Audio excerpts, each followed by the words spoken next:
Hello everyone, welcome to a new episode of A Gay in the Life.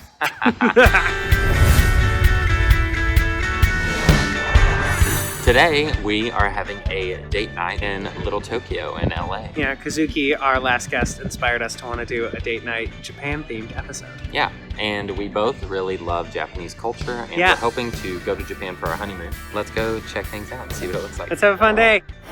So today we took a trip down to Little Tokyo here in LA, one of my favorite places in the city. It's just really great to kind of escape, in your own hometown and check out different cultures and traditions and things you usually don't see on a day-to-day basis. So we took a trip down there. Yeah. And we got some good sushi. We have this beautiful new fan that I found for only $10, which was $10.99. Unbelievable. Yeah. He has a Japanese tea bowl collection, and I collect ornate fans. So we thought it'd be fun to share a couple of the things we got today. Yeah. Here is one that I got.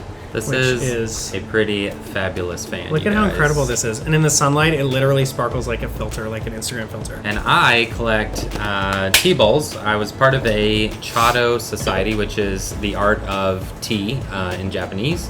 So I have dozens of these from all over the world now. They're by different artisans, really awesome, unique ceramic ware, detailing and everything on it. So I'd love to collect these. Isn't it beautiful? This one's actually from our trip to Iceland when we got engaged. It's a really cool, interesting, I don't even know. I've never seen another tea bowl like this, but this one's really awesome. And usually the artist will sign their name on the bottom. This is one of my favorites too, that was done by an American artist, but look how cool this is. Kind of like a geometric gemstone chawan. Pretty cool. Look at these little gold detailings on the side. It goes with your fan. There.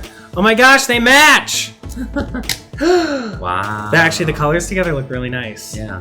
So, to get to our activity today, we bought a Star Wars origami book. Yep. Origami, And- the art of paper folding in Japanese. Yes. And we're going to be answering some questions from fans that we got from Instagram. I think we should start with like a medium hard one because we haven't done this before. I mean, BB-8, that's pretty cool. But we're not going to do that today because we don't have 2.5 hours. I feel like it'd be pretty cool to do the Death Star. Really? A big circle, a 3D sphere. Ooh, Dynamic Millennium Falcon. The Millennium Falcon. Let's see how many steps this is. 115, that's less than 159. Okay, let's keep going. If there's multiple sets, we'll each make one of the same thing, and you at home will get to vote at who made it better, which is probably going to be Blake because I have a short attention span. This is BB-8. Let's start with BB-8. Let's see. So look at all these steps, though, you guys. Like these steps, there are 100. This one for BB-8, 159 steps. Hi. BB-8. How's your day going? I know that we're about to be very stressed out with you. This is really hard, so we're gonna answer some questions. We're gonna do a question round. This is from I am Jay Pacheco. Did keeping your relationship a secret for so long ever cause trouble between you two? Good question. What do you think? I think Blake made a good point before we were publicly out. We ended up having to do a lot of points in our relationship reversed to other couples, where like we did our nesting and our fundamental relationship building at the early part of our relationship, and he wasn't necessarily the most comfortable pretending to be something we weren't at. In social I didn't want to go to situations. events and say, "Hey, roomie, Yeah. congrats on your new movie." It's not even that I wasn't comfortable. I just didn't really want to add to the illusion that he had to do because people on his team were pushing him into that. So I mean, it was difficult at times, mainly because I wasn't able to be there to support him like I wanted to, and I think it was hard for him personally too because he's really not a good liar. And Thank you. The only trouble we would have is when we maybe didn't agree fully on a path that or something that I don't know. It just seemed like a lot of the troubles stirred because we couldn't just be honest. Yeah. And it really just sucked trying to conceal our relationship and our truth and not being able to be as open about it as we wanted to because we were really happy, the majority of the time. And it also forced us into having to trust each other fully. Yeah. With with less information than people normally have in relationships. And I feel like we actually picked a hard one to start with. They're all pretty difficult. They're all the hard one to start with. Yeah. That's the joke. Look, So this, you just do this. Do you pull this out though? Like that? There's something to this that we're missing. Should we pause it for a bit on both of them? No, they have to see us struggle. Okay. This is a part of YouTube that Okay. exists. Next question comes from esal_ok. The question is, What advice would you give for a closeted boy that's afraid of living in 2021, still closeted? Afraid.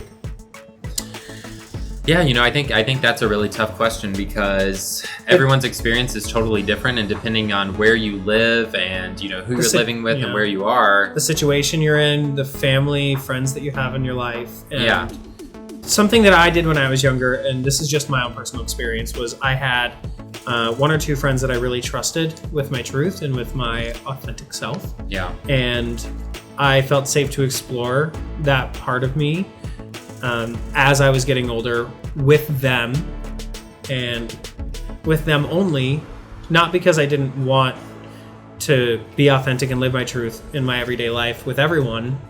I didn't know if I would be accepted or if I would be safe to be that in the area or with the people I was with.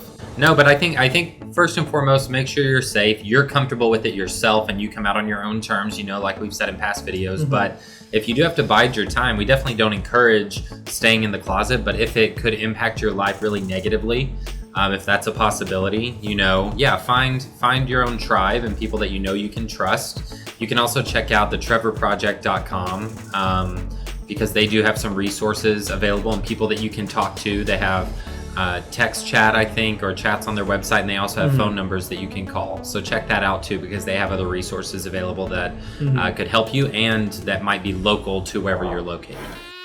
I believe in us. Because see, when we go out, all we're missing is a step here. Yeah, because it doesn't look the same on both sides anyway, so. I don't get it. This is right. And ba-bam! We're on track. I'm over it. What do you mean? I don't get it.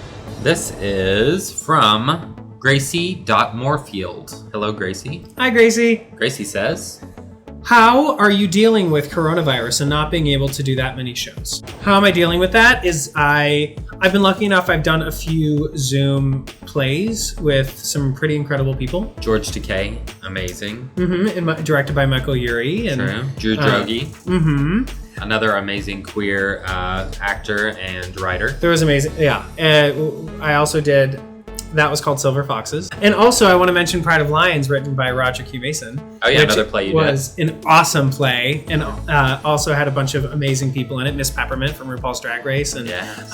Sam Gravitt, who is Fiero in Wicked currently, or whenever Wicked comes back, he will be Fiero again, and still is. So yeah, I've been doing a lot of really cool stuff in that regard, but also doing a lot of online content, creating a Gay in the Life to create a safe space for people to, I don't know, our hope is that we can help normalize what gay relationships are and that people can see that we have just as much of a dynamic as struggle, obviously. Yeah, it's just as much of a dynamic as any other couple, and that we can find ways to just normalize it a little bit. It's been a very fulfilling, creative time in a completely different way.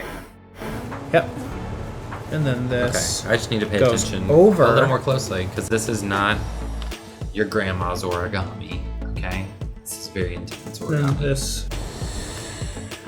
I don't even remember where I was now. Oh, really? I fixed yours and you're going to throw a fit?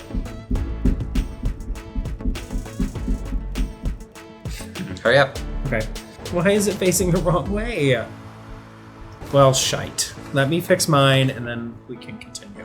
We're going to fast forward through this. We screwed up a lot. Blah, blah, blah, blah, blah. Next question! Next question. Peyton, 13004 asks, Where would you like to travel together?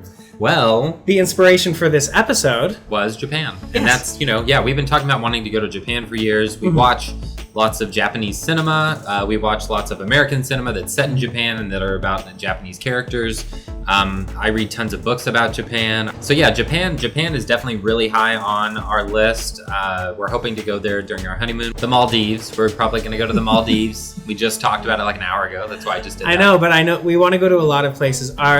Originally we were going to do a much bigger wedding, and I think we're reimagining what that wedding looks like, and we might end up doing a very long honeymoon phase where we get to travel to a lot more places and invest more into the time of each other and try and have a little bit of an adventure together. Yeah, so our hope is that, and it's also the same reason that we started this channel. We want to learn as much as we can about the world, and as much as we can about the different practices and studies and religions or belief systems or whatever that means to different people. We want to absorb culture and learn as much as we can.